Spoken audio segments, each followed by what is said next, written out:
Humiliation. It's not just a bad feeling. It's a moment that can stick with you, playing over and over in your mind. But what if that sting, that moment of public shame, wasn't the end of your power, but the secret beginning of it? Because Machiavelli, a master alchemist of human reactions, didn't fear public shame. He taught how to use it. To most people, humiliation feels like a complete defeat, but to a strategic mind, it's a chance for a powerful change, a calculated flip that turns the person who laughed at you into the one who later feels the discomfort. But before you learn how to make this change, you need to understand why humiliation works so well in the first place. It's not just about feeling embarrassed. It's about how you are seen, how you are positioned. When someone tries to make you look bad, especially in front of others, they are doing three things. Number one, controlling the story. They want to decide how others see you before you can even react. Number two, lowering your standing. They try to steal attention and give you shame instead. Number three, testing your reaction. Because how you respond shows if you're strong, weak, or easily forgotten. Most people fail this test. They react too strongly. They try to explain everything. They get angry, or they shrink completely. But Machiavelli would tell you, the worst thing you can do is show that it truly hurt you. Because the moment you look upset, desperate, or defensive, you've given them exactly what they wanted, proof that their attack landed. So what's the alchemist's move? You don't react to the insult itself. You react to the people watching. Chapter 1: The Alchemist's Stillness, Absorbing the Attack. Here's a hard truth. The crowd watching often matters more than the person attacking you. In a moment of public shame, it's not just about what someone said to you, it's about who saw it, so your countermove isn't just words. It's a psychological shift, like an alchemist calmly absorbing a volatile element without showing a reaction. Step 1. Neutralize the energy of the moment. When someone tries to make fun of you, they expect you to show feelings. They expect you to defend yourself. Instead, you go still, not weak, but unmoving. A sharp quietness. You hold eye contact, steady and calm. Maybe a slow, almost unreadable look on your face. This moment isn't for the attacker to enjoy. It's for everyone else watching. Because what you're showing isn't fear. It's deep calm and thought. And that instantly changes the mood. Why? Because people naturally feel uneasy when someone who should be upset shows no reaction. It makes them wonder, what are they thinking? Why aren't they getting upset? Do they know something we don't? The crowd, which might have been laughing, now becomes unsure. Step 2. Transform the attack into, this is where Machiavelli's genius shines. He didn't just survive insults, he changed them to make his attacker look bad. Let's say someone mocks your past mistake, your appearance, or a failure. You don't argue, you don't deny it. Instead, you say one sentence, calm, thoughtful, and loaded with meaning. Something like, "It's interesting how much you needed to point that out," or "That's a lot of effort for such a small thing." Notice what this does. You're not defending yourself. You're showing their need to make you look bad. You're making their attack seem like their desperation. And now, the attention has shifted. The room becomes quiet, not because you got angry, but because you calmly changed the emotional flow. Now the attacker is the one who looks exposed. They tried too hard. This is like psychological judo. You don't fight force with force, you subtly redirect it. Step 3. Own your flaw before they can use it again. If the attack was about something true, a past failure, a hidden worry, don't try to hide it. Take ownership of it, but do it on your terms.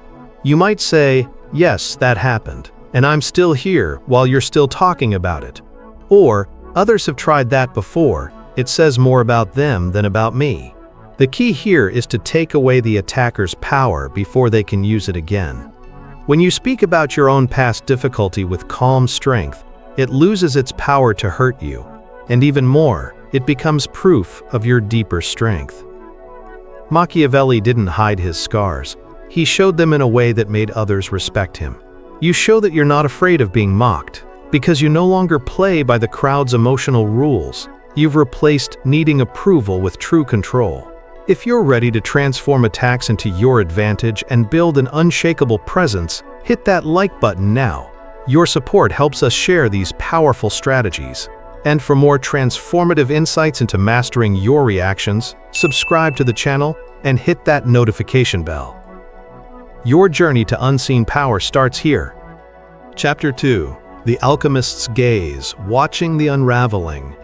You don't need to win the moment in a loud way. You just need to leave others thinking, doubting, hesitating. And that is where your power begins. Because the goal after humiliation isn't to look strong, it's to look unbreakable. The difference is subtle. Looking strong can still invite more challenges. But looking unbreakable makes people pause, rethink, and respect you. Machiavelli believed that seeming invincible is more powerful than actually proving it. If people believe you cannot be humiliated because you simply don't follow the rules that allow it, then no one dares to try again. And if they do, you won't just survive the next attack. You'll take control of the very stage they built for your destruction and turn it into your own powerful platform. There is no greater way to deal with someone who tried to humiliate you than to show them you are completely beyond their reach. This kind of deep psychological power isn't just given, it's carefully built. It's forged in moments of social difficulty, betrayal, and public embarrassment. Only those who know how to control how others see them can rise from these moments stronger than before, because humiliation is never just about the words. It's about who controls the message. And in any public space, be it a dinner, a meeting, a classroom, or online, the one who defines what happened controls how everyone feels afterward. That's why Machiavelli's advice isn't to fight back, it's to redirect the energy. Imagine someone says something that gets a quick laugh at your expense. Something sharp, practiced, and designed to put you in a corner. Most people try to fight their way out. But the alchemist of reactions doesn't struggle. They turn the tables. Because humiliation only sticks if you accept their view of the situation. Let's say someone says, "Didn't you mess up that presentation last time too?" The natural feeling is embarrassment, trying to make excuses or denying it. But that's exactly what they want. That's the script they prepared for. Now watch what happens when you refuse to play your assigned part.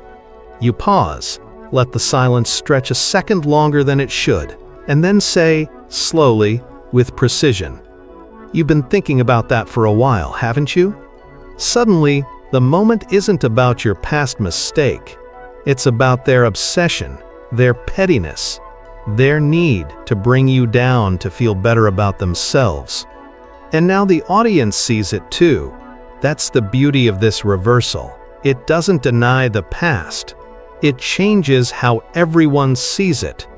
You let the attack come, but instead of dodging it, you let it show the true nature of them. This principle is very old. Wise thinkers knew it. But Machiavelli took it into real-life situations, anywhere status could change with a sentence. He understood that in the arena of power, the most dangerous person is not the one who reacts. It's the one who absorbs everything and responds with clear meaning, not raw emotion. And one of his most powerful tactics? Make their insult look like their own confession. Here's how it works. When someone mocks you publicly, most of the time it reveals more about them than about you, but only if you know how to show it. Example: someone calls you too intense during a serious discussion. Don't defend yourself. Just tilt your head slightly and calmly say, "That's an interesting observation." You often notice intensity. What you've just done is very powerful. In that moment, you've planted the idea that their comment is really about their own feelings. You've made them explain themselves, which makes them look defensive. And you've taken the energy they tried to throw at you and made them carry it instead. People who try to make others look bad often do it to hide their own fears, their own insecurities, their own need to feel bigger. So when you reflect their insult back at them, not with anger, but with a calm, unsettling curiosity, you turn their performance into a mirror they can't escape. And the best part? You stay emotionally calm, cold, precise. That scares them more than anger ever could. Because anger still means they control your feelings. Calm reversal means you control the situation. Chapter 3. Forging your identity, unbreakable presence. This is how public humiliation is transformed into a higher standing. Most people think surviving means walking away unharmed. But a Machiavellian alchemist doesn't just want to survive. He wants to win the entire scene. And to win, you must understand this. The crowd doesn't remember every word that was said. They remember who looked in control. That's all. So in every difficult public moment, your face becomes the stage. Your voice becomes the performance. Your silence becomes the suspense. And when you finally speak, if you speak, it must never sound like defending yourself. It must sound like strategy. Like the moment was a trap you knew was coming and had already planned for. Because when you can take a moment designed to shame you and make it look like you secretly orchestrated the whole thing, that's when people stop laughing. And they start respecting you. Humiliation only lasts if you act like a victim. But the moment you act like the master of the moment itself, you become untouchable. The greatest power move isn't avoiding public shame. It's building your reputation so precisely that when someone tries to make fun of you, they end up making fun of themselves instead. Machiavelli believed that true power doesn't come from attacking first. It comes from being so incredibly calm and steady under attack that the attacker looks childish for even trying. Because what makes humiliation truly destructive isn't the insult itself, it's the emotional breakdown that often follows. The quick panic, the rushed words, the nervous laugh, the strong desire to fix your image in front of everyone. And that's where most people fall into the trap. They try to regain control too quickly. But power doesn't move fast. It moves with a deep, steady pull. So when someone tries to humiliate you, your response must slow time down. Your energy must drop, not rise. Your words must become fewer, not more. And your body must signal one thing: this is beneath me. Because the moment you match their emotional energy, you make their game look important. But if you remain grounded, calm, and elegant, almost amused, you've already begun to reverse the effect. You've turned their punch into your own powerful statement. Here's how this works in real time. Say you're in a group, sharing an idea, and someone cuts in with a mean remark. Wow, you think everything you say is so brilliant? Now pause. What they're trying to do is make you seem arrogant, someone who wants too much attention. The average person might defend. No, I was just sharing something I thought was useful. But what's happening? You're justifying yourself. And in that moment, you've shifted into defense mode, meaning they win. Now watch how a Machiavellian response changes the entire room. You pause, maintain eye contact, not harsh, just calm and observant, and say with a slight tilt of your head, "Interesting how much that idea bothered you." Nothing aggressive, nothing blaming, just a sharp mirror. This single sentence flips the moment from "I'm arrogant" to "Why are they so uncomfortable with my idea?" Now the focus isn't on what you said, it's on why they reacted. And people begin to realize that maybe, just maybe, the person who interrupted showed more about their own insecurities than they intended. That's the Machiavellian reversal. Use their attack as a spotlight, not on you, but on them. It's not always about being clever with words. It's about making your calm presence a powerful tool, holding your posture steady, letting your energy stay so still that people question why the attacker needed to speak in the first place. This is crucial. Humiliation is not a simple fact. It's a performance. And like all performances, it needs a stage, a spotlight, and most importantly, an audience. If you control the audience, you control the meaning. That's why when someone insults you, you shouldn't respond to the person. You respond to the room. You make sure your tone, your posture, your quietness, even your small facial expressions speak louder than their words. You make people feel like you are choosing not to respond, not because you're weak, but because you've already won. And that's unsettling, because most people expect humiliation to create an imbalance. But when you remain calm, perfectly unaffected, you break the social script.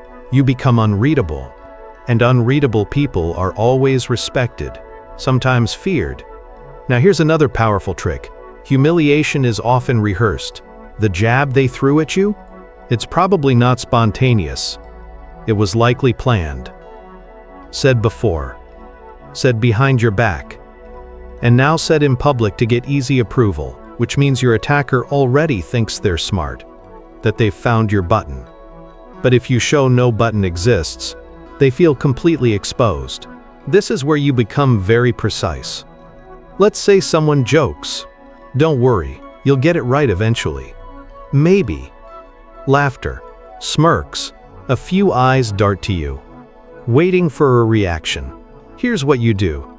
You lean in slightly, subtly, and say with a calm smile, "That one sounded practiced.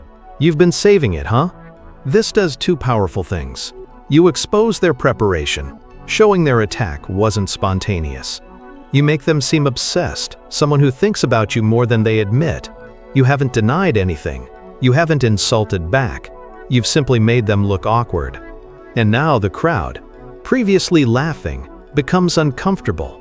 They shift in their seats. Because suddenly, the joke isn't funny, it's awkward. And your attacker just became the joke they tried to make you into. That's the powerful reversal. It's not about being the loudest. It's about being the one who reclaims the story without breaking a sweat. What if the humiliation isn't verbal? What if it's being ignored, talked over, made to feel invisible? Here's how a Machiavellian alchemist responds. Step 1. Don't chase attention. That's exactly what they want. Your neediness makes them feel dominant. Step 2. Step back, strategically. Not emotionally. You don't get angry or sad. You disconnect your attention. Look away. Speak to someone else. Engage with your phone for a moment. You signal. You don't need their approval. Step 3. Change the energy. Start creating value in a different part of the room. Build connections elsewhere. Let them realize they lost your focus, and with it, the attention they tried to steal. Because Machiavelli knew, attention is powerful. And when you stop giving it to people who try to embarrass you, you take away their power over you. The final powerful lesson: sometimes you don't need to say anything at all. You just let them keep talking. Because people who try to make others look bad are often addicted to attention. And if you give them just enough room, without interrupting, without reacting, they'll eventually show their true selves. They'll say too much, push too far, lose the crowd. All while you remain calm. And that's when you speak. Just once. Just one sentence that changes the entire meaning of what they created. You seem really committed to this performance. And then silence. You've won. Because humiliation only works on people who desperately need to protect their ego. But when you've learned to detach from needing to be seen as perfect, you become immune. And that immunity scares people who rely on your weaknesses. They realize you're not afraid of being seen. You're powerful because you're not afraid of being misunderstood. That is psychological strength. Not the kind that blocks attacks, but the kind that makes attackers hesitate before trying again. Because they don't know what you'll do. And worse, they know you'll do it well. Power doesn't shout. It doesn't scramble to save face. True power, the Machiavellian kind, remains still in the storm, because it knows the storm can be guided. The people who try to make fun of you publicly, especially in front of others, aren't just testing your calm. They're trying to completely change how everyone sees you. That's the deeper part most people miss. This is not just about being embarrassed. It's a battle over who you are in their eyes. And if you don't take control back quickly, the crowd will accept their version of you as the truth. Here's how to ensure your transformation continues. Hit the like button if this deep dive into Machiavellian wisdom has helped you understand how to turn humiliation into power. Your support helps share these vital lessons. Subscribe to the channel and activate notifications. Your journey to mastering unseen influence and becoming an unseen alchemist of reactions begins now. I'll see you in the next build.